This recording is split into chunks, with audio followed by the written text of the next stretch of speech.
Hello বন্ধুরা, যে যেখান থেকে দেখছেন সবার প্রতি রইল আমার আন্তরিক শুভেচ্ছা ও অনেক অনেক ভালোবাসা। বন্ধুরা, আজকে আপনাদের দেখাবো কীভাবে কচু লাগাতে হয়।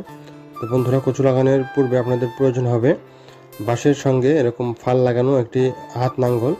এটা দিয়ে দাগ টানতে হয় এবং সেই দাগের মাঝখানে কচু লাগাতে হয়। তো বন্ধুরা, আমাদের আরও প্রয়োজন হবে এরকম একটি মাপ করার জন্য ছোট একটা কাঠি। তো এটি আপনি কত দূর পর পর কচুর লাইন করবেন সেজন্য এটির প্রয়োজন হবে। আপনার মাপ করা হয়ে গেলে এরকম প্রত্যেকটা দুই পাশে মাপ দেওয়ার পরে পা দিয়ে সুন্দর করে দাগ টেনে নেবেন। এতে করে আপনার নাঙ্গল টানতে সুবিধা হবে এবং লাইনগুলো আঁকাবাঁকা হবে না। এতে করে আপনার কাজের গতিও বাড়বে এবং কাজটি খুব সুন্দর হবে। এবং এরকম সুন্দর করে লাঙ্গল টানা হয়ে যাওয়ার পরে অনেকক্ষণ কাজ করার পরে ক্লান্ত হয়ে গিয়েছিলাম, তো একটু জিরে নিলাম।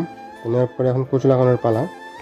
তো সুন্দর করে কচুগুলো নিয়ে যে ড্রেনগুলো আমরা করেছিলাম হাত নাঙ্গল দিয়ে, তো ড্রেনের ভিতরে সুন্দর করে কচুগুলো আধা হাত পর পর বসিয়ে দিতে হবে। এতে করে কচুর ফলন ভালো হবে এবং যত ফাঁকা ফাঁকা করবেন কচুর ফলন তত বেশি হবে।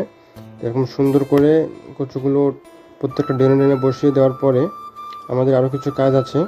সেগুলো হচ্ছে এরকম করে যে লম্বা দাগগুলো দিয়েছিলাম আমরা, সেই লম্বা দাগগুলো হচ্ছে একটা আলাদা আলাদা ফালি করতে হয়। এই ফালিগুলো সুন্দর করে ড্রেন সিস্টেম করে দিতে হয় যেন পানিগুলো সব ড্রেন দিয়ে চলে যায় বাহির দিয়ে। এরপরে আমরা পা দিয়ে খুব সুন্দর করে যে ড্রেনগুলো করেছিলাম, যেগুলোতে কচু বসিয়েছিলাম, সেই ড্রেনগুলোকে আমরা পা দিয়ে ভরিয়ে দিব এবং ভরিয়ে দেওয়া হয়ে গেলে আমাদের আপাতত কচু লাগানো শেষ। এখন বাড়ি ফেরার পালা। সবাই ভালো থাকবেন, সুস্থ থাকবেন, ভালোবাসার সঙ্গেই থাকবেন। ধন্যবাদ সবাইকে।